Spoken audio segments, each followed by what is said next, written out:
बिस्मिल्लाहिर्रहमानिर्रहीम। अस्सलाम वालेकुम स्टूडेंट, आज की इस वीडियो का हमारा जो टॉपिक है वो है capacitance of parallel plate capacitor. तो ये भी स्टूडेंट एक इम्पोर्टेंट लॉन्ग क्वेश्चन है इस चैप्टर का।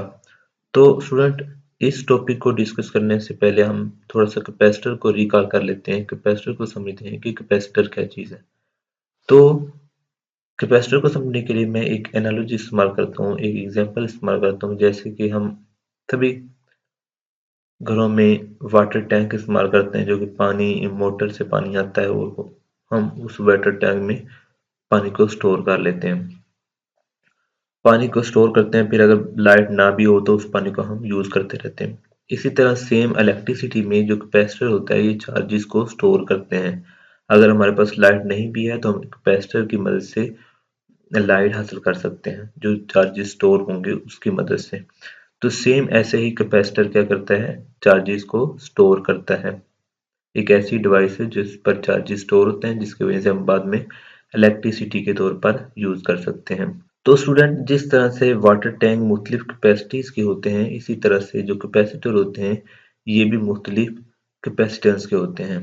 तो अब हम प्रॉपर इसकी डेफिनेशन को देखते हैं और इसका फार्मूला कैपेसिटेंस का बनाते हैं, बेसिक फार्मूला। फिर हम आगे उसका मेन जो फार्मूला है वो हम डिराइव करेंगे। अब हम कैपेसिटर क्या होता है, capacitor is a device that can store charge.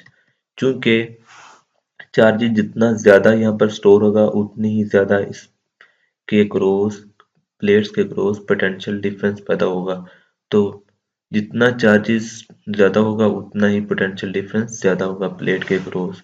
ये अब जो पोटेंशियल होगा ये क्या होगा, जो प्लेट्स की वजह से पोटेंशियल होगा, जो प्लेट हम चार्ज स्टोर करेंगे उन चार्जेस की वजह से जो प्लेट्स के अक्रॉस जो पोटेंशियल डिफरेंस होगा वो ये है। ठीक है, चार्जिंग मीन कि जितने चार्जेस की मैग्नीट्यूड ज्यादा होगी उतना ही उसका पोटेंशियल डिफरेंस ज्यादा होगा। तो यहाँ से जब मैं प्रोपोर्शनल साइन को खत्म करता हूँ तो यहाँ पर हमारे पास इक्वल का साइन लगाता हूँ, तो ये जो सी है ये यहाँ पर हमारे पास कांस्टेंट आ जाता है। इस कांस्टेंट सी को हम कैपेसिटेंस कहते हैं। ठीक है, तो यहाँ से हम कैपेसिटेंस का फिर इसको रीअरेंज करके कैपेसिटेंस का फार्मूला बना सकते हैं। V उधर जाके डिवाइड हो जाएगा, तो ये हमारे पास कैपेसिटेंस का फार्मूला आ चुका है। तो इस फार्मूले की मदद से भी हम कैपेसिटेंस मालूम कर सकते हैं। तो यहाँ पर हम अगर कैपेसिटेंस का यूनिट देखें तो इसका यूनिट इस फार्मूले के मुताबिक कूलम पर वोल्ट बनता है, जो कि आमतौर पर इसको फैरेड का नाम दिया गया है। फैरेड को F से डिनोट करते हैं और यहाँ से फैरेड यूनिट रखा गया है एक साइंटिस्ट फैराडे के नाम से। तो यही फार्मूला मैं अब इस्तेमाल करूंगा इसी फार्मूले को, और नया फार्मूला हम जनरेट करेंगे और ड्राइव करेंगे। तो यहाँ से स्टूडेंट ये कैपेसिटर मैंने सेम रख लिया। ठीक है, डायग्राम यहाँ पर जब यहाँ पर खाली होगी, इन प्लेट्स के दरमियान कोई भी चीज नहीं होगी, खाली होगी, बिल्कुल वैक्यूम होगा इन प्लेट्स के दरमियान। ठीक है, या फिर इन प्लेट्स के दरमियान एयर होगी, तो यही फार्मूला होगा। सिर्फ यहाँ पर हम क्या लिख देंगे, सी की जगह सी की नीचे हम लिख देंगे छोटा सा वैक्यूम, VAC। ठीक है, तो यही फार्मूला, इसको इक्वेशन नंबर 1 का नाम दे लेता हूँ। अब चूंकि स्टूडेंट इस फार्मूले से हम ये अंदाजा नहीं लगा सकते, ना ही आम आंख से हम चार्जेस को देख सकते हैं, ना ही पोटेंशियल डिफरेंस को देख सकते हैं कि चार्जेस कितने हैं, पोटेंशियल डिफरेंस कितना है। हमको एक ऐसे फार्मूले की जरूरत है जिसमें हम इस कैपेसिटर को देख के अंदाजा लगा सकें कि इसकी कैपेसिटेंस कम है या ज्यादा है। तो चूंकि यहाँ पर एरिया हम डायरेक्टली देख सकते हैं प्लेट्स का, और डिस्टेंस भी हम देख सकते हैं, तो हम इस दोनों चीजों से हम अंदाजा लगा सकते हैं कि कैपेसिटर की कैपेसिटेंस कितनी है। तो हमने एक ऐसा फार्मूला डिराइव करना है जिसमें एरिया भी इंक्लूड हो और डिस्टेंस भी, जो सेपरेशन है इनके दरमियान, वो भी इंक्लूड हो। तो इसके लिए हम ये फार्मूला डिजाइन डिराइव करेंगे, यही हमारा मेन इस क्वेश्चन का मेन काम है। तो यहाँ से हम क्या उस फार्मूले में इंक्लूड हो एरिया भी, क्योंकि हम एरिया से भी, एरिया को देखकर भी अंदाजा लगा सकते हैं कि इस कैपेसिटर की कैपेसिटेंस कितनी है, और सेपरेशन से भी। तो हमें ये दोनों चीजें उस फार्मूले में यूज करनी है।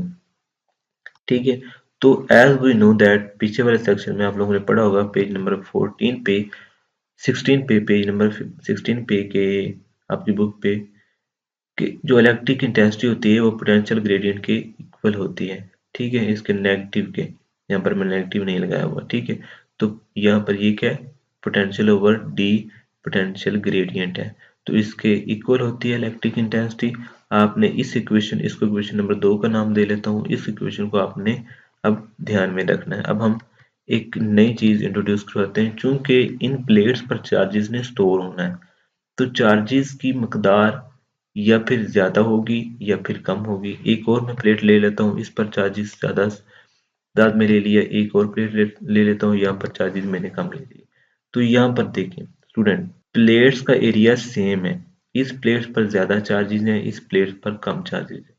इसको बोलते हैं सरफेस डेंसिटी ऑफ चार्ज या चार्ज सरफेस डेंसिटी। ठीक है, यहाँ पर चार्जेस ज्यादा है तो यहाँ पर ज्यादा सरफेस डेंसिटी होगी चार्जेस की, यहाँ पर चार्जेस कम है तो इस यहाँ पर सरफेस डेंसिटी चार्जेस की कम होगी। तो यहाँ पर इसको बोलते हैं सरफेस डेंसिटी ऑफ चार्ज, इसको हम सिग्मा से डिनोट करते हैं। और चूंकि इस प्लेट पर ज्यादा चार्जेस हैं और सेम इस प्लेट पर एरिया सेम है लेकिन चार्जेस कम है, तो इसकी सिग्मा की वैल्यू कम होगी, इसकी ज़्यादा होगी। तो यहाँ पर हम सिग्मा की नई एक सिग्मा को डिफाइन कर सकते हैं चार्ज पर यूनिट एरिया। जितने एरिया में चार्जेस होंगे उसको हम सिग्मा से, अगर एरिया ज़्यादा होगा चार्जेस कम होंगे तो सिग्मा की वैल्यू कम होगी, अगर चार्जेस ज़्यादा होंगे एरिया कम होगा तो सिग्मा की वैल्यू ज़्यादा होगी। तो इस फार्मूले को, ये सिग्मा की सरफेस डेंसिटी का फार्मूला आ गया। चूंकि प्लेट्स पर चार्जेस ने स्टोर होना है तो यहाँ पर हमें सिग्मा को भी डिफाइन करना है।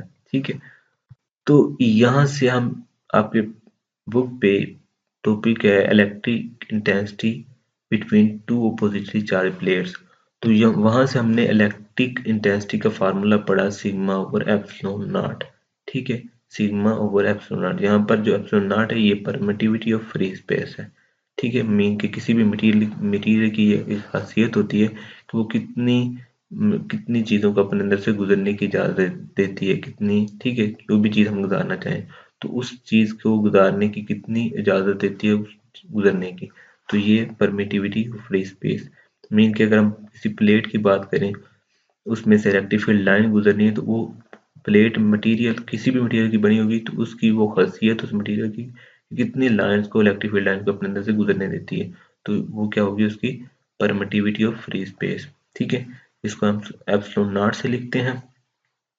तो स्टूडेंट इन दोनों फार्मूलों को देखा जाए तो यहाँ पर सिग्मा की वैल्यू, यहाँ पर ये सिग्मा की जो वैल्यू यहाँ पर मैं अगर पुट करूँ तो हमारे पास ये एक नई इक्वेशन बन जाती है Q over A epsilon not. यहाँ पर सिग्मा की वैल्यू, ये वाली सिग्मा की वैल्यू अगर मैं यहाँ पर पुट करूँ तो सिग्मा की जगह क्या आ जाएगा, Q ओवर ए साथ में एप्सिलॉन नॉट आ जाएगा।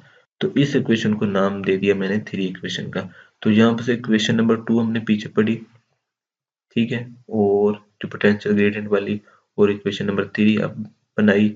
अब इन दोनों को अगर कंपेयर करें, हमारे पास ये चूंकि लेफ्ट हैंड साइड बराबर है तो राइट हैंड साइड भी बराबर होंगी।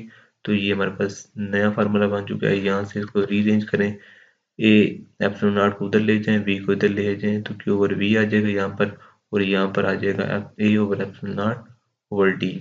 तो चूंकि हम जानते हैं क्यू ओवर वी किसके बराबर होता है, कैपेसिटेंस के, तो यहाँ से इक्वेशन नंबर 1 में दिया हुआ है कैपेसिटेंस के बराबर, तो यहाँ पर इसकी जगह मैंने क्या लिख लिया, क्यू ओवर वी की जगह मैंने क्या लिख लिया, कैपेसिटेंस ऑफ वैक्यूम। ठीक है, अब ये हमारे पास फार्मूला बन चुका है जब प्लेट्स के दरमियान एयर होगी या फिर वैक्यूम होगा, मीन की खाली होगी, जब प्लेट्स के दरमियान कोई चीज नहीं रखेंगे या फिर एयर रखेंगे तो उसके लिए ये फार्मूला बन चुका है। लेकिन अगर हम उन प्लेट्स के दरमियान कोई मीडियम इंट्रोड्यूस करवा दें, कोई चीज रख दें, ठीक है, कोई भी इंसुलेटिंग मटेरियल, जिसको हम if an insulating material called, जिसको हम डाइलेक्ट्रिक कह सकते हैं, अगर हम उसकी जिसकी परमिटिविटी क्या हो, एप्सिलॉन आर हो जिसकी परमिटिविटी, उसको अगर हम इंट्रोड्यूस करें प्लेट्स के दरमियान तो उसकी कैपेसिटेंस, इस कैपेसिटर की कैपेसिटेंस बढ़ जाएगी इस फैक्टर जितनी। ठीक है, इस फैक्टर जितनी इसकी कैपेसिटेंस बढ़ जाएगी। ये आपने यहाँ पर ध्यान देना है कि यहाँ पर इसकी कैपेसिटर की कैपेसिटेंस कितनी बढ़ जाएगी, इस मीडियम की एप्सिलॉन आर जितनी वैल्यू इस फैक्टर जितनी वैल्यू इंक्रीज हो जाएगी। ठीक है, यहाँ पर ये बात आपने ध्यान रखनी है, ध्यान में रखनी है। तो इसको हम कहते हैं डाइलेक्ट्रिक कांस्टेंट। तो यहाँ से इक्वेशन नंबर 4 जो भी मैंने बनाई, ठीक है, ये वाली, इसको थोड़ा सा रीअरेंज करें यहाँ पर, क्योंकि हमने देखा कि इस फैक्टर जितनी वैल्यू इसकी इंक्रीज हो जाएगी अगर हम मीडियम रखेंगे यहाँ पर। तो यहाँ पर अगर मैं मीडियम रख दूं, कैपेसिटेंस मीडियम की कर दूं, तो इस वैल्यू के साथ ये वाला फैक्टर मल्टीप्लाई हो जाएगा। तो यहाँ पर ये वाला फैक्टर मल्टीप्लाई कर दिया तो ये हमारे पास नई इक्वेशन बन गई। ठीक है, इस इक्वेशन, ये हमारी फाइनल इक्वेशन है, यही हमारी मेन इक्वेशन थी जिसको हमने डिराइव करना था।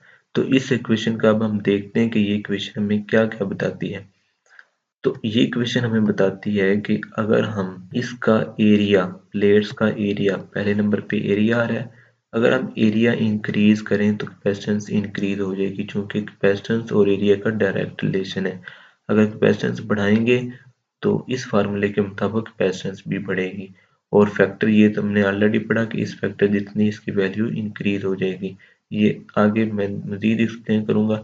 और अगर हम डी की वैल्यू, मीन के सेपरेशन बढ़ाएं, तो इसकी वैल्यू क्या हो जाएगी, कैपेसिटेंस क्या होगी, कम होती जाएगी। मीन की एरिया बढ़ाएंगे तो कैपेसिटेंस बढ़ती जाएगी, एरिया कम करेंगे तो कैपेसिटेंस कम होना शुरू हो जाएगी। सेपरेशन बढ़ाएंगे तो कैपेसिटेंस कम होना शुरू हो जाएगी, सेपरेशन कम करेंगे तो कैपेसिटेंस बढ़ना शुरू हो जाएगी। तो ये फार्मूला हमें बताता है। तो यहाँ पर जो एरिया है, ये कॉमन एरिया प्लेट्स का, आमने सामने वाला जो दोनों प्लेट्स का कॉमन है, ठीक है ना, दोनों प्लेट्स ऑक्यूपाई कर रही है आमने सामने, ये कॉमन एरिया है। यहाँ से कॉमन, इस कॉमन एरिया को अगर हम चेंज करेंगे, कम या ज्यादा करेंगे, इस प्लेट को कैसे कम ज्यादा कर सकते हैं, कॉमन एरिया को, इस प्लेट को किसी भी एक प्लेट को अगर हम घुमाएंगे तो इन दोनों के दरमियान जो कॉमन एरिया है वो चेंज होगा, जिससे हम एक नया कैपेसिटर बना सकते हैं जिसको हम कहते हैं वेरिएबल कैपेसिटर। मेन के स्टूडेंट, हम यहाँ पर कॉमन एरिया के कंसेप्ट से हम यहाँ पर वेरिएबल कैपेसिटर बना सकते हैं। मीन की अगर हम इस तरह का कैपेसिटर बनाएं जिसमें एक प्लेट्स को अगर हम घुमा सकें, तो उस प्लेट्स के घुमाने की वजह से उन दोनों प्लेट्स के दरमियान कॉमन एरिया चेंज होगा, जिसकी वजह से उसकी कैपेसिटेंस चेंज होगी। तो इस तरह से हम वेरिएबल कैपेसिटर भी बना सकते हैं कॉमन एरिया के कंसेप्ट से। तो अब हम देखते हैं कि जो फैक्टर हमारे पास, ये वाला फैक्टर है, इस फैक्टर से कैसे हम कैपेसिटेंस इंक्रीज होती है कैसे। तो स्टूडेंट, हमने पढ़ा ये वाला फार्मूला। तो यहाँ पर जो एप्सिलॉन आर की वैल्यू है, ये वाला फैक्टर ये हमेशा एक से बड़ा होता है, एक से ग्रेटर होता है हमेशा, हर मटेरियल। वैक्यूम के लिए इसकी वैल्यू एक है और बाकी सब मटेरियल के लिए इसकी वैल्यू एक से ज्यादा है। यहाँ पर आपकी बुक में एक टेबल दिया हुआ है पीछे वाले टॉपिक्स में, इसकी वैल्यू वैक्यूम में एक दी है लेकिन बाकी सब मटेरियल में इसकी वैल्यू एक से ज्यादा है। ठीक है, तो यहाँ पर अगर हम इसकी जगह एक पुट कर दें, फर्ज करें हमारे पास, अब हम वैक्यूम के लिए कैपेसिटेंस मालूम कर रहे हैं, तो वैक्यूम की कैपेसिटेंस हम फर्ज करें कि एक है। ये हमारे पास फैक्टर जो वैक्यूम की कैपेसिटेंस है ना, इतनी इतनी हमारे पास, तो ये फैक्टर हम मल्टीप्लाई करेंगे तो ये सी मीडियम बनेगा। अगर हम सी वैक्यूम में रखें तो ये फैक्टर इसके बराबर आएगा। तो अगर हम सी वैक्यूम इसके फैक्टर की जगह फर्ज करें एक वैल्यू हमारे पास, ठीक है, तो अगर हम यहाँ पर प्लेट्स के दरमियान अगर हम फर्ज करें ये पैराफिन पेपर की वैल्यू 2 है, अगर हम पैराफिन पेपर रख दें तो इसकी वैल्यू चूंकि 2 है, तो इसकी जगह हम 2 लिखेंगे। तो 2 जैसे ही लिखेंगे इसकी जगह, तो इस यहाँ पर 1 से मल्टीप्लाई होकर इसकी वैल्यू क्या आ जाएगी, 2 आ जाएगी। मीन के वैक्यूम के लिए एक वैल्यू थी, अब मीडियम के लिए कितनी आ गई, 2 आ गई, मीन की 2 गुना बढ़ गई। इसी तरह जब हम germanium as a insulating material रखेंगे प्लेट्स के दरमियान, तो इसकी वैल्यू 16 है, तो हम 16 को 1 से ज़रब देंगे तो 16 गुना बढ़ जाएगी, मीन के इसकी वैल्यू इंक्रीज होगी। अब हम प्रैक्टिकली देखते हैं कि इसकी वैल्यू आया कि वाकई ही इंक्रीज होती है जब हम प्रैक्टिकल करते हैं। तो आपकी बुक पे यहाँ पर साथ में डायग्राम दी हुई है, यहाँ पर प्लेट के दरमियान कुछ भी नहीं रखा हुआ, वैक्यूम में मीन के फ्री स्पेस है, खाली है, और यहाँ पर डाइलेक्ट्रिक रखा हुआ है। तो जैसे जब फ्री था तो इसकी डिफ्लेक्शन जो वोल्टेज मीटर साथ वोल्ट मीटर लगा हुआ है, इसकी डिफ्लेक्शन यहाँ पर थी। लेकिन जैसे ही वैक्यूम यहाँ पर जैसे इंसुलेटिंग मटेरियल रखा गया तो इसकी डिफ्लेक्शन यहाँ पर आ गई। तो ये क्या बताती है? ये बताती है कि इसकी वोल्टेज पहले ज़्यादा थी, अब क्या होगी वापस की इसकी जो डिफ्लेक्शन थी पीछे की तरफ आई, मीन कि इसकी वोल्टेज कम होगी। तो यहाँ से हम क्या बता सकते हैं, जो सी हमने पहले शुरू में पढ़ा था फार्मूला कैपेसिटेंस का, वो था Q ओवर V के बराबर। तो यहाँ पर अगर यहाँ पर V कम हुआ तो इसकी कैपेसिटेंस क्या होगी? V ज्यादा होगा तो इसकी कैपेसिटेंस क्या होगी? कम होगी। मीन कि ये डिवाइड में आ रहा है, डिवाइडर में आ रहा है ये वाला V पोटेंशियल डिफरेंस, और इसकी वैल्यू ज्यादा होगी तो कैपेसिटेंस क्या होगी? कम होगी। अगर इसकी वैल्यू कम होगी तो कैपेसिटेंस क्या होगी? ज्यादा होगी। मीन कि इनवर्सली प्रोपोर्शनल है ये दोनों फैक्टर्स। तो यहाँ से प्रैक्टिकली भी देखा जा सकता है कि जब हम जैसे ही कोई मटेरियल डाइलेक्ट्रिक प्लेस करते हैं प्लेट्स के दरमियान, तो इसकी वैल्यू वोल्टेज जो पोटेंशियल डिफरेंस की वैल्यू कम हो जाती है, जिसकी वजह से कैपेसिटेंस बढ़ जाती है। तो अब हम प्रैक्टिकली भी देख लिया कि कैसे इसकी वैल्यू उस फैक्टर से कम या ज़्यादा होती है। तो when we place medium the value of voltage across capacitor plates becomes small, तो स्मॉल हो जाती है जैसे हम मीडियम रखते हैं। और में हमने ये वाला फार्मूला पढ़ा था, और अब हमने जो एंड वाला आखिरी फार्मूला बनाया था ये था। अब अगर हम देखें तो ये वाला फैक्टर, ये वाली चीजें इसमें फोर इक्वेशन के मुताबिक इसके बराबर आ रही हैं, ठीक है। कैपेसिटेंस जो थी वैक्यूम के लिए उसके बराबर आ रही है। अब हम इसकी जगह क्या पुट कर देता हूँ मैं, ये लिख सकता हूँ ना, तो इसकी जगह मैं लिख देता हूँ। अब जब लिखता हूँ इसकी जगह तो ये हमारे पास एक नई इक्वेशन आ गई। अब यहाँ से हम इस एप्सिलॉन आर का फार्मूला बना सकते हैं। तो क्या बनेगा, ये वाला मीडियम, ये वाला वैक्यूम, कैपेसिटेंस ऑफ वैक्यूम नीचे आ जाएगी, तो ये रेशियो बन गई। तो अब हम यहाँ से इस फार्मूले से इसकी नई डेफिनेशन बना सकते हैं। इसको हम बोलते हैं डाइलेक्ट्रिक कांस्टेंट, या हम इसको कहते हैं डाइलेक्ट्रिक कोएफिशिएंट। और इसकी नई जो डेफिनेशन इस फार्मूले के मुताबिक बनेगी, आपके बुक पे इस टॉपिक के एंड पे दी हुई है, वही सेम मैंने यहाँ पर लिखी हुई है। The ratio of capacitance of parallel plate with an insulating substance as a medium between the plates to its capacitance with vacuum or air as medium between them। Mean की इसकी रेशियो होती है कैपेसिटेंस की, किस capacitance की, जब हम उसके दरमियान इंसुलेटिंग सब्सटेंस को प्लेस करते हैं एज ए मीडियम के तौर पर प्लेट के दरमियान। किसके साथ रेशियो होती है? कैपेसिटेंस के साथ। किस कैपेसिटेंस के? जब हम वैक्यूम रखते हैं या इनके दरमियान एयर होती है, तो इन दोनों की जो निस्बत होगी उसको हम कहते हैं, या रेशियो होगी उसको हम कहते हैं डाइलेक्ट्रिक कांस्टेंट या फिर कोएफिशिएंट। ठीक है, तो ये था स्टूडेंट आज का हमारा वीडियो लेक्चर। आई होप आप लोगों को समझ आया होगा। अगर कोई क्वेश्चन है कहीं पे भी आप कमेंट सेक्शन में पूछ सकते हैं। तो मिलते हैं इंशाल्लाह नेक्स्ट वीडियो में, तब तक मुझे इजाज़त दीजिए। अल्लाह हाफिज़।